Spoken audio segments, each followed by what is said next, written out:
Assalamualaikum warahmatullahi wabarakatuh. Waalaikumsalam warahmatullahi wabarakatuh. Apa kabar sedulur-sedulur semua? Alhamdulillah. Baik ya. Nih, lihat tampilan saya, ada ininya beda nggak? Ada beda. Emang harus beda. Nih soalnya kita menuju harlah 1 abadnya Nahdlatul Ulama gitu. Nah sekarang kita juga kehadiran tamu-tamu yang wah ini mah dari nggak main yang di, kalau dalam sebuah permainan tuh nggak main yang di pinggiran, tapi ini main yang di tengahnya nih. Ini tim inti kasarnya gitu loh. Nah, kalau udah tim inti nggak main-main, tapi ya kita coba ngobrol santai sama beliau-beliau yang ada di samping kanan kiri kita. Oh ya, Lur, aku mau kasih tahu, banyak yang nanya tentang komunikasi, apa hubungannya komunikasi sama komunikasi ya gitu kan. Oh beda Lur. Komunikasi itu kepanjangan dari kumpul-kumpul, muni-muni, Kasih. kumpul ini ya kita ngumpul nih, bicara-bicara, muni-muni itu bicara-bicara, ngobrol-ngobrol santai. Kasih-kasih itu berbagi cerita gitu. Ya nggak tahu kalau dibagi-bagi tingit gitu. Ya, menarik kehadiran tamu yang sekarang. Kemudian saya coba membuka atau mencari beberapa, kalau menurut saya kan Mbah Hasyim ini wah seorang tokoh yang masyhur gitu berarti ya di Indonesia, bahkan sampai ke Jazirah Arab ya. Nah kemudian saya menemukan sebuah quote yang mungkin kalau menurut saya Lur itu ada kaitannya dengan harlah 1 abadnya Nahdlatul Ulama. Nah begini quote-nya nih yang beliau tulis, yang terasa kalau menurut aku tuh, kalau aku aja sendiri yang ngebacanya gitu ya rada sedikit merinding, karena ini kayak pesan orang tua sama anak sampai cucu-cucunya gitu. Jadi bunyinya gini Lur, siapa yang mau mengurus NU ya, saya anggap dia santriku. Siapa yang jadi santriku, saya doakan husnul khotimah beserta anak cucunya. Ya Allah, itu kita tuh ya alhamdulillah ya, NU ini semakin besar semakin kuat gitu. Jadi yang dipesankan sama beliau pada akhirnya insya Allah bisa kita terus jaga gitu sampai akhirnya harlah 1 abad nih. Oke langsung aja nih, kita bicara juga masalah tema yang nanti dalam harlah tersebut, yang diselenggarakan harlah tersebut nanti dalam 1 abad itu temanya juga menarik Lur. Jadi temanya tuh mendikdayakan Nahdlatul Ulama menjemput abad kedua menuju kebangkitan baru. Coba itu, tepuk tangannya biar nggak tidur. Wah ini kayaknya jangan nonton hostnya. Aduh iya. Nah kita langsung kenalin ya sebelah saya gitu. Ini 2 orang narasumber yang keren-keren, ada di posisi yang bukan main gitu ya, ibaratnya di Nahdlatul Ulama tentunya. Mungkin di sebelah saya ini memang yang udah dikontrak eksklusif Lur, udah jadi bintangnya kita, udah ini nggak kemana-mana, udah dibayar mahal-mahal soalnya. Ya langsung aja kita perkenalkan satu-satu tamu kita. Assalamualaikum Gus. Waalaikumsalam. Ini Gus Palah nih sebagai ketua, salah satu ketua PBNU Tanfiziyah ya Gus ya. Dan kemudian salah satu anggota DPR RI dari Komisi 7 ya Gus ya. Iya, tapi sehat ya Gus ya? Alhamdulillah, tapi jenengan kayaknya beda segini nih sekarang. Ya gini Gus. Pakai mondolan gitu. Biasanya beliau ini menginginkan mirip-mirip host terkenal. Ini karena nggak cukur Gus, belum cukur. Apa botak juga ya? Iya gitu. Oke, berikutnya setelah Gus Palah ada Gus Maksum. Ya, tepuk tangan dong. Assalamualaikum Gus. Waalaikumsalam. Gimana, sehat ya Gus? Alhamdulillah. Saya tuh kalau ngeliat jenengan Gus bingung mau ngomong. Tadi saya ngomong nih sama operator sama tim saya. ini saya ngomongnya gimana sama Gus Maksum ya gitu kan, ngobrolnya Gusnya terlihat kalem banget gitu maksudnya. Kemarin juga kita ketemu yang kalem. Oh, iya. Bagus ada beliau. Jadi bisa ngimbangin. Iya, gitu, iya, Gus. iya. Iya, nah beliau ini adalah kalau nggak salah itu sebagai pimpinan pertama di pondok pesantren ya Gus ya. Pondok pesantren apa Gus? Pengasuh lah. Pengasuh ya. Salah Pesantren satu apa? Gus? pengasuh, karena kita bersama-sama dengan saudara-saudara yang lain. Oh, insyaallah amin. Kalau boleh tahu pesantrennya apa namanya Gus? Pondok Pesantren Langitan. Langitan. Bidang Oh. Tuban, Jawa Timur. Di Tuban gitu. Tuban. Oh, nggih. Nah, ini nanti nih ada bahasa Langitan yang mungkin banyak orang nanya, Gus. Nanti salah satunya itu, tapi nanti itu gitu berarti gitu. Nah, Gusnya Nanti juga udah sampai rumah aku masih di sini. Oh, gitu. Ya di sini aja. Oh, di sini. Kan nanti ngomongnya. Mau lewat bicara berarti. Telepati ada. Iya, terus kemudian kalau di NU sendiri sebagai apa Gus Maksum? Kebetulan saya dipercaya di Wakil Sekretaris Jenderal. Oh, Ya. mantap. Ya, itu bagian dari khidmah saya Amin. kepada para masyayikh, pendiri Nahdlatul Ulama ini. Amin. Semoga barokahnya mengalir. Amin. Amin. Nah, ya kan? Saya bilang juga apa? Ini kan jadi bingung nih, petinggi-petinggi semua kita kerendahan. Iya. Oke Lur, kita nanti akan balik lagi ke guru-guru kita ini, dan sebelum itu mari kita saksikan tayangan berikut ini. Komunikasi, kumpul-kumpul, muni-muni, kasih-kasih.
Komunikasi, kumpul-kumpul, muni-muni, kasih-kasih. Seru guys. Iya, sekedar mengingatkan buat sedulur-sedulur semua yang baru bergabung, saya ingatkan supaya bisa ngedukung podcast kami dan juga news kami, tentunya bisa diikuti di IG, Instagram, TikTok, ini kan YouTube, Facebook, Twitter. Nah, di subscribe Lur, di follow, di share, karena beritanya pasti anget tuh, ya kan? Kayak nasi biasa tuh. Oke, Gus, dilanjut nih dari Gus Falah dulu deh. Gus, aku mau tanya nih Gus, kan jenengan kan lebih banyak di kepartaian nih yang orang pasti ngeliatnya jenengan, tapi padahal orang belum banyak tahu Gusnya tuh punya atau ada apa ya punya posisi yang memang di organisasi, di dalam strukturnya gitu, di NU, di Nahdlatul Ulama. Nah Gus ini bukan ke situnya dulu, cuman aku mau tanya, itu Gus Falah tuh aktif itu dari kapan Gus di NU Gus? Izin Gus Maksum nggih. Kalau ditanya beliau nih jawabnya mesti pertanyaan agak susah. Bisa Kenapa susah? Sejak kapan aktif di NU? Ya kan? Udah dari lahir berarti Dari Gus, lahir ya? sudah NU, tapi ketika sudah beraktivitas saya ini orang yang paling ini Gus, orang yang paling senang dengan baju hijau dan putih. Makanya dari TK itu TK-nya Muslimat, SD-nya Ma'arif, SMP-nya Ma'arif, pondok pesantrennya pun namanya Pondok Pesantren Kiai Haji Hasyim Asy'ari. Gitu. Ponorogo. Kurang NU apa lagi? Oh iya, kurang NU apa lagi? Coba tuh. Jadi dari kecil sudah di NU kan gitu Dari ya. kecil bener. Ini pertanyaannya iya dari kecil. Maksudnya aktif di organisasinya aktif. Gus. Yang jelas dong. Itu nanyanya begitu. Kalau aktif di organisasi Nahdlatul Ulama itu sesungguhnya dari SMP. Oh SMP Gus. Dari SMP sudah bantu-bantu di IPNU ya. Di IPNU sudah bantu-bantu, alhamdulillah salah satu pengurus cabang. Oh nggih. Ya, terus lanjut kemudian sampai di IPNU pusat Oh. sebagai salah satu wakil bendahara. Lanjut lagi, aktif lagi sampai di lembaga dakwah Nahdlatul Ulama. Catat tuh operator. Lanjut lagi wakil bendahara PBNU. Oh. Lanjut lagi wakil bendahara PBNU. Panjang juga, Lanjut Gus. lagi ketua PBNU. Oh. Derek Gus Yahya. Jadi kalau bicara aktif itu ya dari dulu sudah aktif. Di organisasinya Organisasi Nahdlatul Ulama gitu. Jadi jenengan jangan mempertanyakan ke-NU-an saya dengan kepartean gitu Mas. Kayaknya ragu deh. Ya. Enggak gitu Gus. Nah, sama mungkin saya pikir saya apa kita kebetulan nih komunikasi memang sedang membahas ya Gus mengenai menuju Harlah 1 abadnya nih. Ini yang menarik dengan temanya mendikdayakan nih Gus bahasanya gitu ya untuk masuk ke abad keduanya gitu ya Gus ya.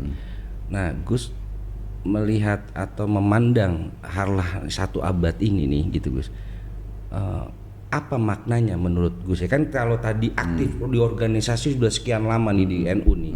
Nah ini maknanya untuk 1 abad ini menurut Gus ya pripun Gus? Jadi organisasi Nahdlatul Ulama ini didirikan dari 16 Rejab 1344 Hijriah itu di Surabaya.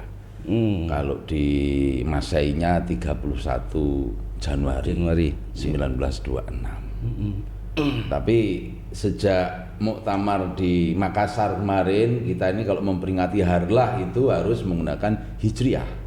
Oh Ya, jadi bertepatan nanti 1 abad itu kalau Hijriahnya itu 16 Rajab 1444 Hijriah. Iya, Jadi bicara 1 abad 100 tahun itu susah Mas. Nah, Organisasi yang sudah 100 tahun itu sangat susah. betul. Ya. Iya. Mengatur ribuan jutaan orang. Betul. Iya kan? Nahdliinnya segitu banyaknya. Sehingga kalau kita ditanya jumlahnya warga Nahdliin itu berapa? Mungkin 80 juta. Iya, karena seluruh Indonesia nih. Gus. Bisa juga sampai 140 juta kalau dihitung dengan yang mati karena kartu tanda betul. NU-nya nggak pernah dicabut. Nggak dicabut, nggak ikut mati Gus. Iya nggak pernah mati. Jadi kalau Iya, bicara abadi. makna 1 abad NU, tentunya organisasi Nahdlatul Ulama ini adalah organisasi raksasa Betul. terbesar di dunia, bukan Indonesia lagi. Oh iya, benar. Jadi, Salah, benar. di dunia. Iya. Sehingga memaknainya tentunya kita juga harus lebih luas. Makanya berbagai macam kegiatan yang dilakukan Nahdlatul Ulama mulai dari R20 gitu Gus ya. Iya. Sampai nanti pada puncaknya nanti 1 juta kita kumpulkan di Stadion Delta Sidoarjo bareng-bareng kan gitu ya. Betul. Itu rangkaiannya panjang, 9 rangkaian. Jadi kalau kita memaknai ketika kita lompat dari satu abad ini, tentunya warga Nahdien dengan jutaan pengikutnya ini juga harus lebih bersikap lebih matang. Betul Gus. Gitu. Apalagi sekarang masuk kepada era-era digital, ya kan? Masuk lagi, oh iya lupa, masuk lagi ke era nanti sebentar lagi kita masukin gerbangnya tahun politik gitu kan. Dan tentunya sangat berpengaruh yang namanya organisasi yang dibangun sama Mbah Hasyim ini ya Gus. Iya. Betul. Ya alhamdulillah kita ini NU selalu tuhu, selalu manut Gus ya, kepada kiai-kiai sepuh kita, kepada guru-guru kita, kepada habaib kita, semuanya kita manut dawuh beliau. Nggak ada organisasi seperti NU ini ya kan, seperti yang lain mungkin nggak sekhas di Nahdlatul Ulama. Betul. Kita taat kepada guru, taat kepada kiai, dawuhnya kiai kita jalankan. Betul. Ini organisasi yang raksasa Mas Hos. Jadi jangan jenengan berpikir organisasi raksasa itu memimpinnya mudah. Susahnya bukan main Gus. Iya, tapi menjadi mudah ketika kita taat kepada kiai, benar. gitu loh. Iya, daripada kualat ya Gus ya. Iya. Nah, ini kemudian ke Gus Maksum. Pertanyaannya mungkin hampir sama. Gus tadi kan kalau Gus Pala nih katanya sempat dari kecil ya, iya dari NU dari lahir ya. Iya. Nah ini langsung takut salah lagi nanya gitu kan. Nah Gus Maksum sendiri nih aktif di organisasinya Nahdlatul Ulama itu kira-kira dari kapan Gus? Kalau boleh. Kalau pertanyaan itu, Iya. saya sebagai pengurus hari ini dan warga NU, Iya. saya aktif juga mulai dari kecil. Tuh kan bener kan Lur? Walaupun saya tidak terstruktur, Iya. paling tidak saya sudah ngurus NU dari kecil. Oh gitu Iya. Gus. Itu ngurus yang seperti apa Gus? Kalau bisa di Kita ini hidup di dalam lingkungan pesantren. Oh, Kita besar di benar dalam benar pesantren. benar. Dan pesantren itu adalah ruhnya Nahdlatul Ulama. Betul. Jadi apapun juga, kita ini sudah ngurus NU mulai dari lahir. Betul. Iya benar juga ya. Iya nggak salah benar. Walaupun nggak di organisasi secara langsung ya Iya. Gus ya. Nah Dan kalau kebetulan saya aktif di organisasi secara langsung, Iya. yang terstruktural. Saya sudah di Ansor dulu. Oh iya. Di Ansor, di provinsi Jawa Timur, di pusat. Zamannya Pak Nusron saya sudah di pusat. Terus sebelum di PBNU saya di PWNU Jawa Timur. Oh di PWNU. Jawa Timur tahun itu waktu itu jadi wakil katib. Oh Ya, iya. wakil katib Suriah. Saya sekarang dipercaya untuk ikut bersama-sama gerbong besar pengurus besar Nahdlatul Ulama untuk menjadi sekretaris. Dan alhamdulillah dari apa yang memang jenengan sampaikan dari awal tadi, Iya. pesan dari Hadratus Syekh Kiai Hasyim Asy'ari, Betul. siapapun yang ngurus NU akan Didoakan. diakui Betul. sebagai santri dan didoakan husnul khotimah sampai ke anak cucu. Amin. Itu bagian ikhtiar kita semuanya. Betul. Itu kalau saya baca sedikit saya simpulkan itu sifatnya adalah semangat kebersamaan. Oke. Itu kan kebangkitan Ya, gitu bahasanya kan kebangkitan. gitu ya. Oh gitu. Jadi saya sedikit mau bercerita. Ya, mau Gus. Kebetulan pendiri-pendiri NU ini bisa saya katakan mayoritas. Yang penting ya maksud saya itu sosok-sosok pentingnya. Seperti Kiai Khalil Bangkalan, Oh iya benar. Kiai Hasyim Asy'ari, Kiai Wahab Hasbullah, itu semua alumni dari Pondok Pesantren Langitan.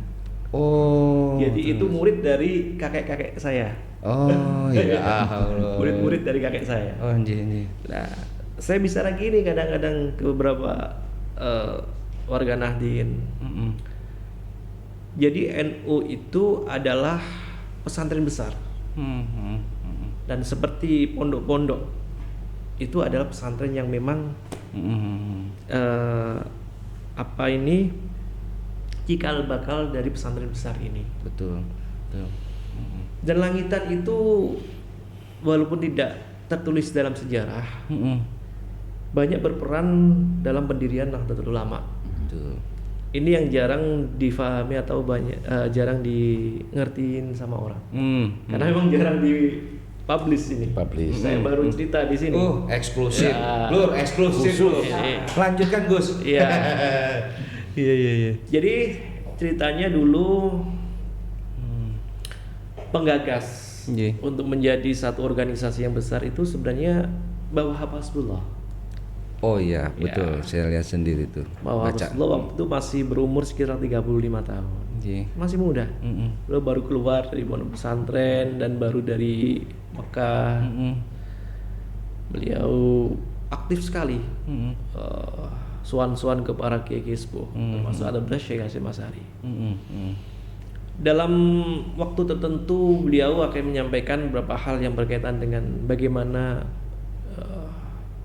kiai-kiai yang waktu itu beliau ini hidup pada masanya itu bisa menyatu, bisa bersatu dalam satu tujuan dan perjuangan.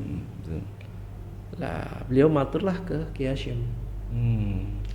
Singkat cerita, Kiai Hasyim akhirnya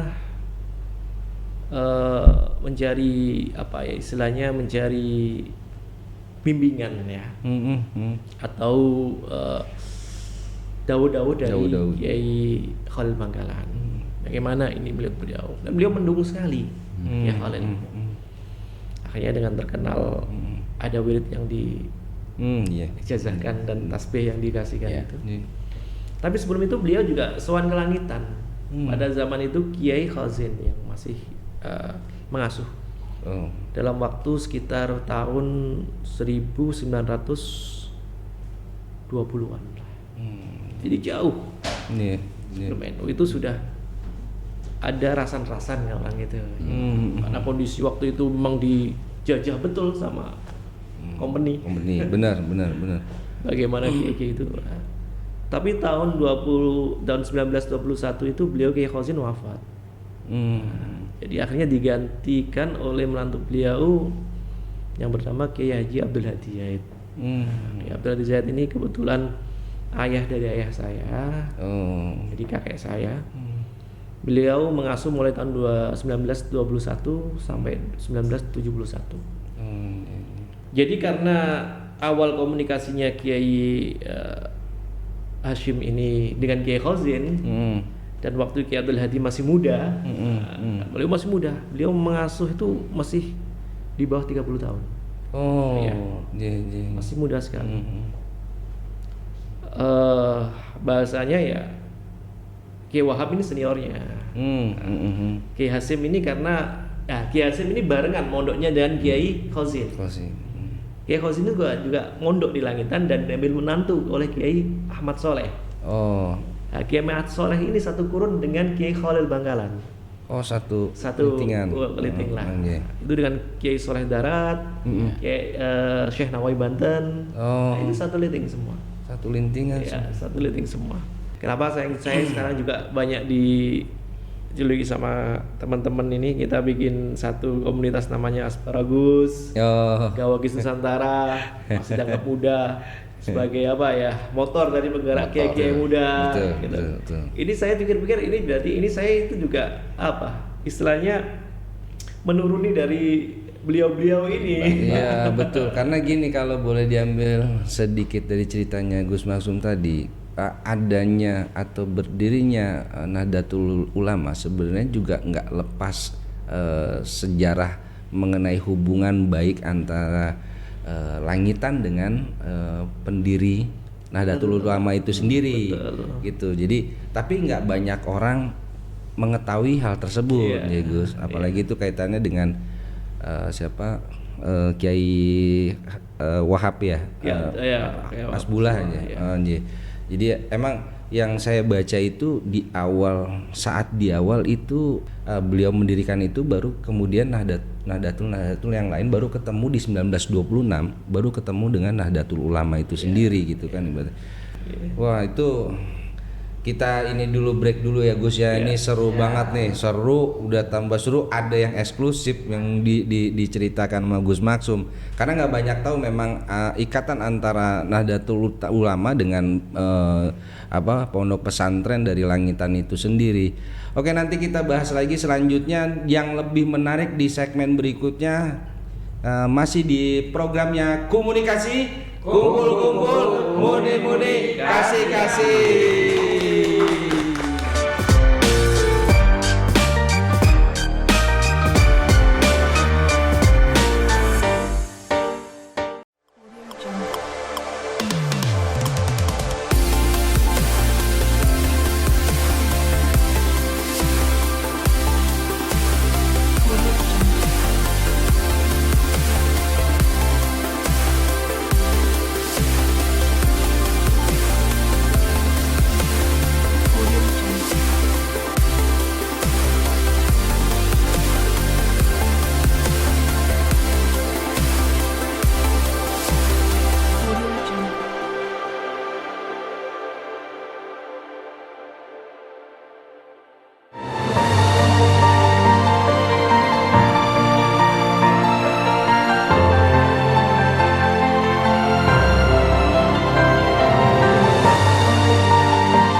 Komunikasi, kumpul-kumpul, mudi-mudi, kasih-kasih. Wah, nih seru denger cerita. Bener, saya tadi sempat sebelum Gus Maksum hadir gitu ya, Gus Pala belum hadir, PR-nya tuh dikasihnya tentang Harlah gitu kan. Ya mau nggak mau saya belajar lagi sejarahnya gitu kan. Oh ternyata ada sejarah yang memang belum banyak diketahui ya Gus ya. Diketahui masyarakat Indonesia gitu kan, mengenai keterkaitan antara Nahdlatul Ulama dengan Langitan gitu kan. Nah ini ke Gus Pala dulu nih. Gus, tadi kita panjang lebar dengerin ceritanya Gus Maksum nih. Ya kan, bagaimana kaitannya Nahdlatul Ulama saat berdiri dengan Langitan Gus. Nah pandangan Gusnya kira-kira seperti apa? Karena kita berdua baru, kalau aku sih baru dengar, nggak berdua. Saya sendiri baru dengar Gus. Menurut jenengan tuh seperti apa Gus? Gitu. Iya, kalau menurut saya yang disampaikan Gus Maksum tadi ya memang nyatanya seperti itu. Jadi bahwa ketika proses pembentukan Nahdlatul Ulama ini, para pendiri NU ya sowannya kepada mbah-mbahnya beliau, mbah buyutnya beliau gitu loh. Dan itu fakta yang tidak bisa terbantahkan. Cuman karena sekali lagi bahwa kealiman di pesantren Langitan itu ora gampang ngungkap enggak yayaan ya Gus. Iya, jadi tawaduknya itu yang lebih. Dan ini memang harus diungkap bahwa memang kondisi realnya seperti itu. Tapi yang paling menarik adalah bahwa pesantren Langitan ya kan, ini sebagai salah satu magnet pesantren sepuh yang ada di Jawa Timur ya. Sampai kemudian ketika era Gus Dur pun ya, ketika Gus Dur mau naik pun nyuwun dawuhnya juga ke pesantren Langitan kan gitu ya Gus ya. Artinya bahwa sebuah proses Indonesia ini pun semuanya Betul, ke Langitan gitu loh. Makanya namanya Langitan nanti. Iya, sekaligus juga lupa. Gini Gus Maksum, temen-temen tuh banyak nanya, begitu aku pasang status di WhatsApp gitu, aku sebut itu ada bahasa Langitan Gus. Nah, mungkin Gus Maksum bisa jelasin singkat mengenai Langitan, yang dimaksud Langitan itu biar teman-teman saya ini nggak penasaran gitu Gus. Monggo Gus. Iya, jadi Pondok Pesantren Langitan ini didirikan tahun 1850. Lama kan? Iya. Iya. 52 pasnya itu, tapi itu mulai terbentuknya nama Langitan. Dulu itu pasca peperangan Pangeran Diponegoro 1830-an. Itu sudah surau atau cikal bakal dari pondok ini sudah berdiri. Oh, iya. Memang Langitan itu bukan serta-merta pondok langsung dinamakan Langitan gitu, enggak. Nah, itu dia. Jadi Langitan itu dulu terdiri dari dua suku kata yang mana itu namanya Pelangwetan. Oh, iya. Jadi dulu itu ada Pelang Kulon sama Pelang Wetan. Orang Jawa itu ngomong ada yang timur Pasti ada yang begitu. barat. Iya. Nah, posisi Pelang Wetan itu kebetulan ada di sekitar pondok, surau namanya itu. Akhirnya pada 1852 itu beliau Kiai Muhammad Nur, jadi pendiri Pondok Pesantren Langitan itu Kiai Muhammad Nur. Itu ayahanda dari Kiai Ahmad Soleh. Sekaligus itu guru dari Kiai Khalil Bangkalan. Oh, ini. Dinamakan Langitan biar gampang. Nah, tapi lafaz-kelafatan ini, tapi ya Allah a'lam ya. Apa itu juga satu petunjuk dari Allah. Betul. Yang dinamakan Langitan. Bahasa langit yang dibumikan. tapi memang menurut saya Gus, tapi memang yang pada akhirnya aku sih jadi punya makna sendiri tentang Langitan karena menurut sejarah tadi Gus. Tadi benar tuh yang dibilang Gus Pala. Artinya semua apalagi pendiri-pendiri Langitan sampai dengan kemudian terbentuknya Nahdlatul Ulama gitu ya. Guru-guru yang dari Langitan ini memang tawadu. Ini kan kayak yang aku tahu ya Gus, itu ilmunya datangnya tuh nggak sembarangan katanya. Itu kan dari langsung mungkin dari langit, dari Allah sendiri kan gitu kan. Kita nggak pernah tahu gitu. Tapi ada orang yang memang bukan tempatnya di langit, pengennya di langit. Kan ada lagi tuh. Iya. Tapi ya, saya mau jelaskan sedikit di sini. Jadi semua itu berproses. Jadi juga nggak ada orang tiba-tiba alim, nggak ada orang tiba-tiba pintar. Semua juga pasti ada proses itu. Ngaji, belajar terus dan sebagainya sampai menempatkan posisi yang sangat tinggi atau yang sangat posisi derajatnya yang sangat mulia itu karena proses. Betul. Langitan pun juga berproses dan Nahdlatul Ulama juga berproses gitu loh. Sampai hari ini pun dalam satu abad itu juga NU dengan proses yang panjang dan melalui lika-liku yang luar biasa. Dan insya Allah semoga aja NU selalu dijaga oleh Allah. Amin. Allah menjaga para umat-umat Nabi Muhammad yang taat dan setia pada beliau. Amin. Iya, benar. Harapan kita semua tentunya Gus. Nahdlatul Ulama tetap kokoh gitu di tengah badai mau di tengah apaan kokoh gitu. Satu abad benar Gus.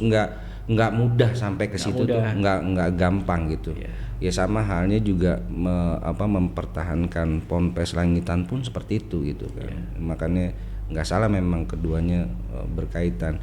Nah, ini rada sedikit tadi pengen nanya tapi ini di luar konteks tadi kita bicara Harla atau pendirian NU.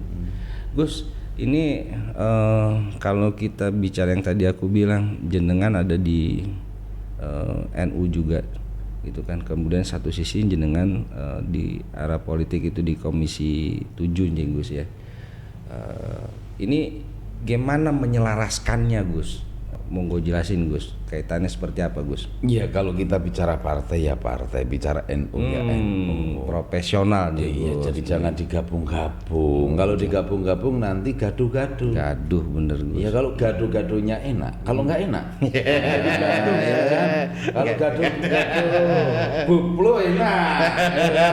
Kalau gaduh-gaduhnya maunah belum tentu. Gitu loh. Gus, salah Jadi- lagi saya. Jadi kalau kita bicara partai ya berpartai, karena kita nggak mungkin menjadi warga negara kan pasti mempunyai hak politik kan Gus. Betul. Nah, kalau kita mau maju pengen hak politik kita tersalurkan terus kemudian lewat Nahdlatul Ulama kan juga bukan Betul. peserta Betul. pemilu kan gitu loh. Jadi sehingga harus kita bedakan ketika kita khidmah di NU urusannya adalah keumatan, khidmah, tuhu, tunduk pada dawuh para yai, dan bagaimana umat ini menjadi lebih sejahtera, lebih mapan dan sebagainya. Pengetahuannya semakin luas, pesantrennya semakin maju dan sebagainya. Itu kita bicara partai, ya urusannya adalah kita bicara kenegaraan. Betul. Tapi kenegaraan dengan, kalau persamaannya kita bicara negara dengan bicara NU ya podo, sama-sama kita pikirkan gitu. Makanya tidak bisa misalkan pengurus partai menjabat di pengurus harian di partai itu kemudian menjadi pengurus tanfidziyah, pengurus harian di PBNU, pasti nggak boleh dan itu nggak bisa. Gitu loh. Ribet jadi jatuhnya Gus ya. Iya, ribet, ruwet kan gitu. Ya udah, urusannya sekarang kita ngurus di partai ya di partai, khidmah di NU ya manut tuhu tunduk pada dawuh ya. Gitu. Iya, betul. Ya kayak operator saya Gus, ya ribet tuh, udah banyak komputer yang dihadapin. Ya kan, pulang pagi. Iya, saya rasa cukup sekian dulu Lur hari ini podcast kita. Kebetulan Gus Maksum ini mau lanjut lagi Gus ya, habis dari sini ya. Iya, langsung pulang ke Jatim atau gimana? Ya, mau ada kegiatan acara lagi nanti. Oh iya kan, ya. Sebelumnya juga minta maaf dan terima kasih Gus sudah mau hadir di sini. Buat Gus Pala juga udah mau repot-repot gitu. Kita repotin maksudnya kan, kita pengen dalam langkah harlah ini kita juga punya narasumber yang tepat gitu untuk bisa menjelaskan sejarah dan segala macamnya. Matur suwun sangat sudah mau hadir Gus Pala, Gus Maksum. Mudah-mudahan sehat Gus Pala, Gus Maksum gitu. Mudah-mudahan awet mudanya semua. Tapi Mas setiap hari pakai banglon gini Mas? Enggak Gus, ini karena kreatornya nih begini nih Gus. Ngerjain saya Gus gitu. Itu kalau belangkon itu setiap daerah ada ciri khas sendiri. Ini Jogja sendiri, Solo sendiri, Jawa Timuran sendiri, Jawa Baratan sendiri gitu. Dari belakang menghadap ke sana. Oh, ini nggak jelas ini. Aduh, ya aku baru mau nanya sama Gus Maksum. Gus tahu nggak ini dari mana? udah dijawab sama Gus Pala. Ini lagi Gus Pala nyari gara-gara. Oke Lur, pengen bercanda kita di luar nih, kalau di sini mah kayaknya tak ketahuan, nggak ada sensornya. Terima kasih sekali lagi buat Gus Maksum, Gus Pala sudah hadir, dan terima kasih buat dulur-dulur semua yang sudah mau nonton. Jangan lupa di like, di share, di subscribe ya. Kalau gitu saya pamit, mohon undur diri. Wassalamualaikum warahmatullahi wabarakatuh. Komunikasi, kumpul-kumpul, muni-muni, kasih-kasih.